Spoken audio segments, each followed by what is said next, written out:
basics of piano. Yeah, so this video is for someone that is an absolute beginner at piano. They have no idea anything about piano, about music, but they've always, been interested. Maybe you've been interested in learning how to play piano, or you just like music and you wish you could play music yourself, or maybe you're getting older and you're looking for a new hobby to pick up, or maybe even you just want to use it for the brain benefits, because learning how to play piano actually is proven to make you smarter, because it actually improves neurological connections in the brain and develops it and works it out in many different ways, and prevents later on brain disorders like dementia and whatnot, and Alzheimer's and stuff like that. And it basically just tunes everything up, kind of like a piano's in tune. So let's tune your brain up. Okay. So I'm going to be showing the basics, and it's sort of an ongoing lesson series, which I'll start really, really basic. So even if you have known a little bit about piano before, but you just don't have any clue for later stuff, just use this as a review. A few lessons will probably be, most people know, but if you don't, that's fine. This is what this is for. It's for the absolute beginner.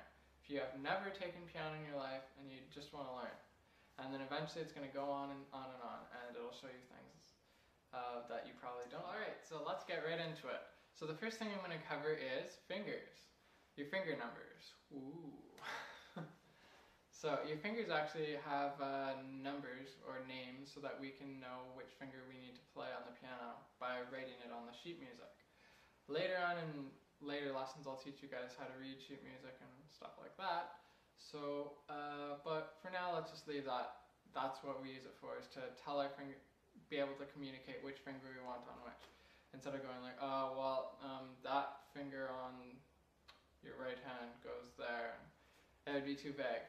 So how it goes, it's pretty simple. Just look at your fingers like this or like that, whatever. And all you do is your thumbs are going to be called 1. Pointing fingers are 2, 3, 4, 5, just outward. So 1, 2, 3, 4, 5. 1, 2, 3, 4, 5. Pretty easy, right? Yeah, so that's it. Just 1, 2, 3, 4, 5. 5, 4, 3, 2, 1. So both thumbs are 1, 2, 3, 4, 5. One thing is, if you're playing scales, you want to be thinking from left to right kind of a motion with both hands. So the left side. Now you notice, look, the left side of my left hand is my 5th finger, and the left side of my right hand is my 1st finger. So don't let the numbers confuse you, okay? Think left to right when you're playing scale passages together. Okay, so that's finger numbers. The next thing we're going to do is look at the notes on the piano. Alright, so here we are at the piano. So we're first going to learn all the names of these keys. Now, I know what you're thinking.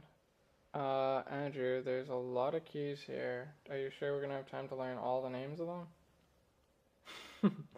Yes, we are actually. Because there's actually only 7 names for all these keys. So, what would the names be based off of? Well, it's actually the English alphabet. So, A, B, C, D, E, F, G. That's it.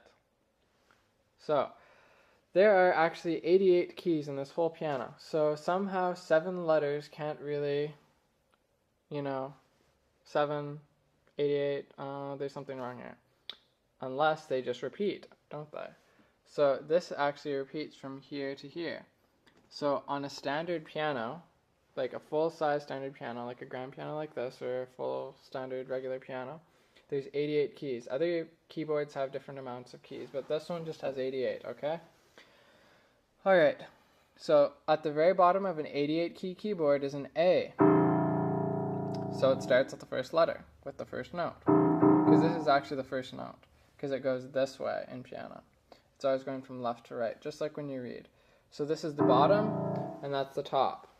So the bottom note is A, and it goes A, B, C, D, E, F, G. So if you ever get lost, that's all you do. You just go down to the bottom of your piano and you go A, B, C, D, E, F, G. And then you find whichever note that you're looking for and do that. Okay, so that's the bottom of the keyboard. Now up at the top, the top note is actually a C. Now, how do I know that? Well, I know that because of the black keys. The black keys, there's 2 of them and then 3 of them. 3, 2, 3, 2. And they're all throughout the piano. And what do? They actually tell me where I am at the piano. Because these black keys could have easily just been made into white keys and then pushed into the spaces in between, right? The whole point of these is to actually be able to determine where you are playing. Because imagine if someone's just like, okay, well, I'll play the 71th key up here, not 71th, 71st, 71st key, and then like the 29th and the 38th together or something like that. How would you really know, right?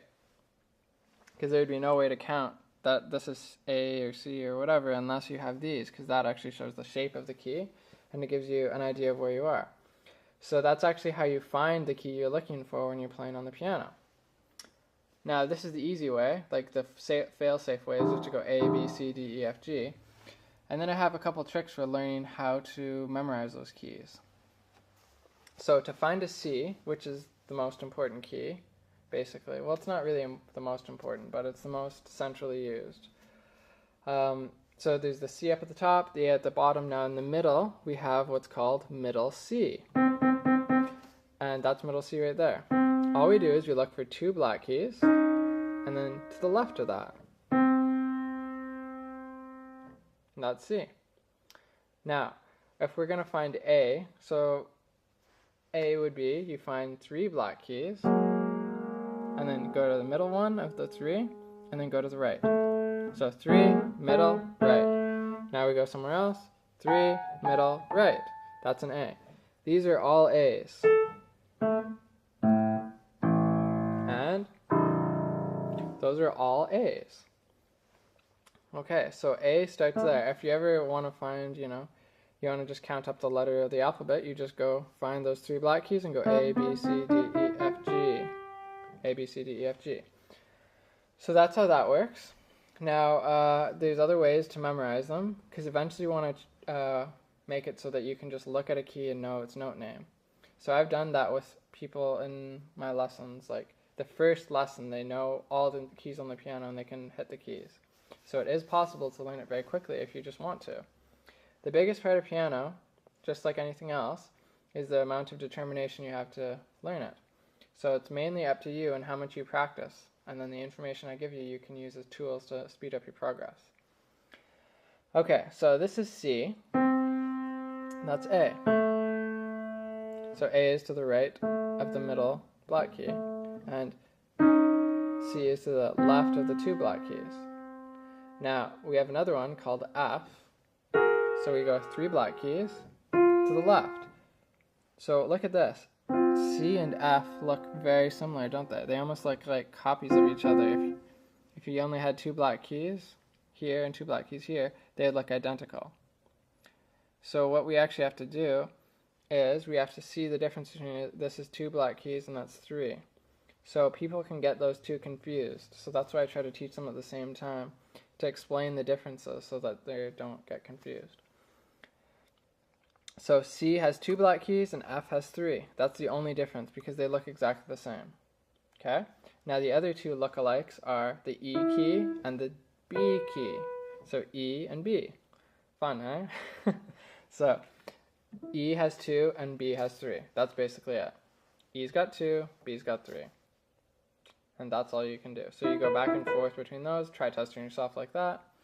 Okay, now the next key is D. So D goes right in the middle, or right in between the 2 black keys. Now the reason D's sort of actually easier to understand than other ones because, well, remember, not understand, but it's because they're going right between the 2 black keys right here. So D is sort of like a den. See? Ooh, I'm gonna get into the den here. Cozy up and watch some TV with my whatever. If I was that big, right? I could just set up my TV there. I could have like a nice plasma up against the wall there. Although I think LCDs are better now, aren't they? Anyway. Okay, that's a bit off topic. But yeah, so D is for like a den. So that's D. You just look for 2 black keys and then go in between. Pretty simple, right? And now we knew A was there, so G is just the key to the left of it. So G is to the left of the middle notes. And look at this. They sort of look like mirror images of each other, don't they? Right? If you put a mirror in the middle, it would be like they're mirror images of each other. So just remember, G's on the left and A is on the right. Okay. So those are the keys. All right. So next up here is hand position. So I'm going to show you how to move your hands in the right way and how to play the keys now that you know what all the keys actually are. So they just repeat up and down the keys. And with our fingers, what we actually want to do, we actually want to create kind of semicircles with our hands. And we're going to play with the side part of our thumb like this. Right there. And that just plays down into the key. And when we play the key, we need to always make sure that we go right down to the bottom of the key. We don't want to do this, because then no sound actually happens. We have to play right down to the bottom of the key. What makes it louder or softer is how fast we depress the key. If we go, it's loud. If we do it slowly, it's softer. So just think of pushing more weight in to get it louder, and then just letting the arm weight of your hand just do the work for you if you're trying to get a soft sound. Okay? So that's how you press the key. Now, that's with your thumb. Your thumb is actually the most awkward finger you have. Probably some of the best ones, the best fingers for playing passages are these ones. Your second and third finger are your strongest two fingers, and then your fourth and fifth are kind of together and they're a little bit weaker. So they take more training. So you're probably going to find it easiest to play with these three fingers because we use them the most. Because how often do we ever use our fourth and fifth finger to open up a bottle of milk? Never, right? So they need a little bit more training to get the neurological connections, created and stronger in those areas. So if you're finding, oh, my fingers aren't listening to me, I just can't play piano, don't worry about it. It'll all come together soon. You just got to practice and it'll be fine in no time. Okay, so when we play on the piano, we actually need to keep our hand very mediocre. We don't want to do this with our wrist. We don't want any wrist up or wrist down. We just put it in the middle. We don't want to be pushing our hands way up in the air or way down. We don't want to be playing like this. Like this is horrible to play piano like that. That's just a very, very bad posture, and it's not good. So what we want to do is keep our hand kind of level with the floor. So we're not going to have a dip in the wrist, anything too crazy. But the main thing here is not to get a stiff wrist. You don't want something that's stiff. We don't want to get stiff, we want to just be relaxed. So it should feel like your hand is light and feathery.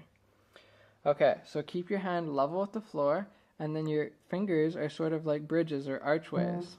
And you're just going to transfer the weight into those fingers. So what you can think of is you can think of a bridge. And there's green grass on one side and green lovely grass on the other. And then there's this cobblestone bridge, and it's going over these sparkling little streams and everything, or like a river. And it's going right through the little valley, and then there's people on top of the bridge. This would be the bridge, the finger. And they're looking down, and then whenever you do this, the bridge breaks, and everyone's like, ah, sploosh, sploosh, sploosh, and they fall into the river, and then alligators eat them up. So we don't want to feed the people to the alligators by doing this. Keep it rigid, nice and strong, only for the time that you're actually hitting the note, and then relax as soon as you're done. So an exercise to do that is to play loud, and then as quickly as you can, play quiet. Okay? That'll train you to relax your fingers quicker. Okay. So you're going to push down into the key, sort of with the arm weight that's already in your arm. And I'll get into more detail with that in a later lesson. So keep the fingers curved. Never do this. That's very bad. Keep them like that. Okay? And we're not going to overcurve them like this, because that's bad as well. You just let your hand drop and see how my fingers have a natural curve. Then I just let them kind of go onto the piano, and they were good. So keep them very relaxed. Okay? Now I'm going to teach you how to do a C major scale. So C major scale is one of the most basic things you can do. So we're going to start off with a 5-note finger pattern C major scale. Why is it called 5? Because I have 5 fingers. So we're just going to play 5 notes. So we start on guess what note for C major scale? C! So we find 2 black notes, put our 5th finger on C. Okay. And then we're going to play 4 on D, and we're just going to go up.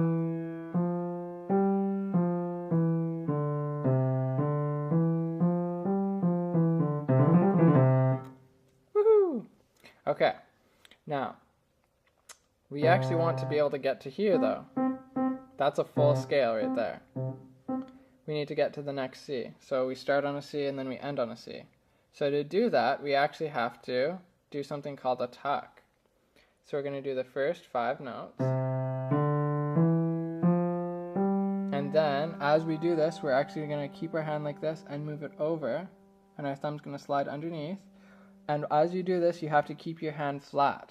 So it shouldn't be kind of doing this, like a whole flopping motion, or your arm shouldn't be moving up and down. It's just going to be a very...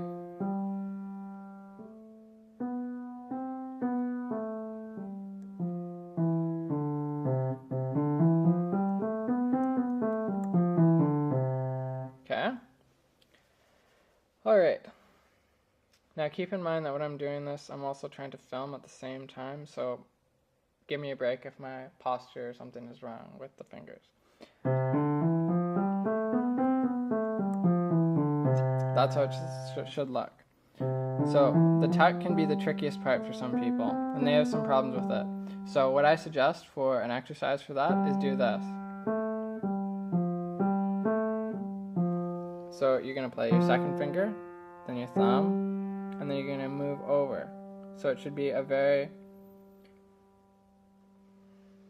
kind of like this kind of motion, not like this. It's sort of very horizontal, not vertical. So horizontal, it's like your hand squishes up like an accordion and then moves out and in. So, just like that. And then that's how it works. So it comes in, and then your thumb goes under, sort of like it's going into a cave.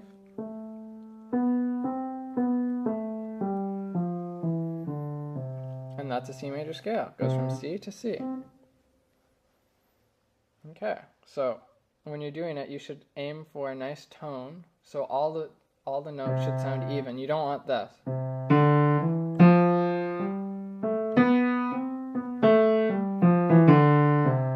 Okay, and also it should be steady. So nothing like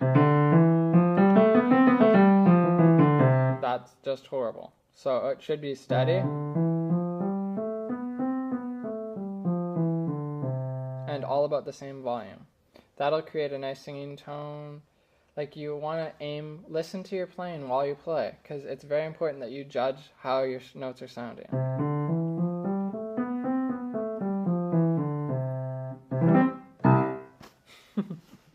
Okay, so that's that. That's a C major scale. Now we're going to learn Twinkle Twinkle Little Star. Okay, so Twinkle Twinkle Little Star has 2 main themes or sections. The first one goes like this.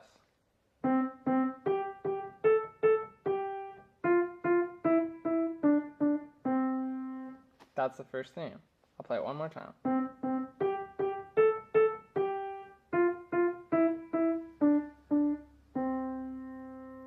Okay. Now, it starts on the C with your thumb, and then we're going to move our pinky like that because otherwise it gets into this weird crossing finger pattern, and I don't want to do that on the first lesson. Okay, so that's that. Now the second theme goes like this.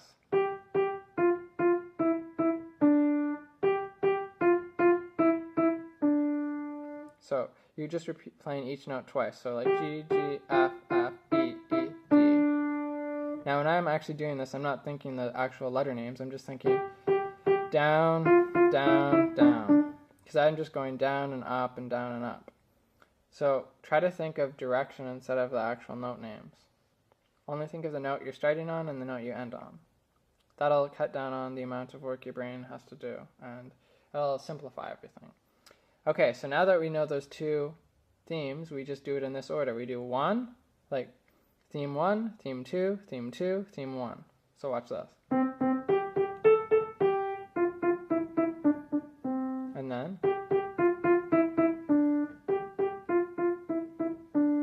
back to theme 1 again.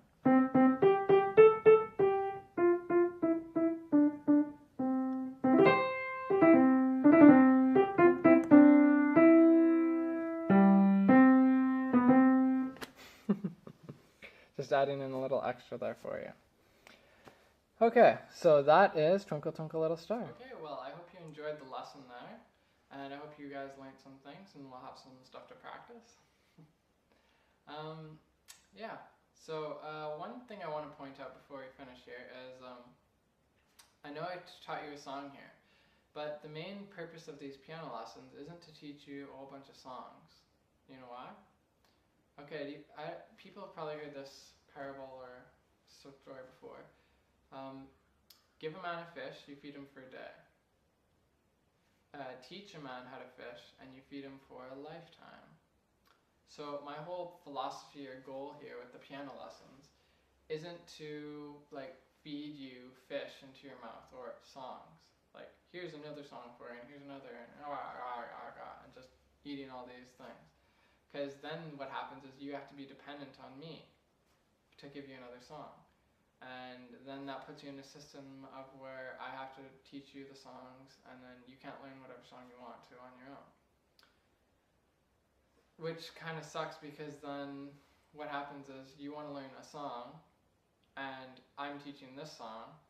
So what happens? You want to learn a song, but I'm teaching this one. Because I don't know what songs you want to learn, because it could be anything. All people are different. So my whole goal is to teach you how to learn the song yourself. So this song, the Twinkle Twinkle Little Star song, is something that I know like everyone knows, it's familiar, and it's kind of like, yay, I can play a song now. So to start off, I don't see any harm in showing you a couple songs. But as the lessons go on, I won't be showing you any more songs pretty much. It'll just be giving you techniques on how to do different things in more advanced ways so that you can learn the songs that you want to. And because piano basically is just a song is a whole bunch of different techniques and kind of like tools put together, or functions, and then you just, if you know all the different functions, like if you know how to do polyrhythms and you know how to do a chord, then you can play that piece if that's all the piece is made up of. So what I do is I give you all the tools and the mechanisms, and I teach you how they all work and give you tips on how to do them. Then you practice them, and then you can go and you can learn any song that you want to. And then that way you can have fun with music and just enjoy it. And you guys can all learn the songs that you want to, and like the whole world hopefully can expand the music community, and more people can enjoy piano and just have fun with music. Because music is an international language. You can go anywhere and just play music for people, and they'll be like, that's nice. So I'm trying to share that with you guys, because there's just something in my heart that just wants people out there like you who's watching, wants to give you guys a chance to enjoy music, even if you've never had the chance before in your life, because maybe you didn't have a teacher, you didn't have books or stuff like that. So I'm going to keep going with the lessons. This is actually a retake on all old lessons that I did before over the past 2 years. So I'm going through the old lessons with the same plan, but trying to improve upon them with my new teaching skills and higher quality and better like lighting and everything. So hopefully I can match what I did in my previous videos. And I hope you guys enjoy all the videos coming out. So take care, happy practicing, and I look forward to seeing you in my next videos. Bye.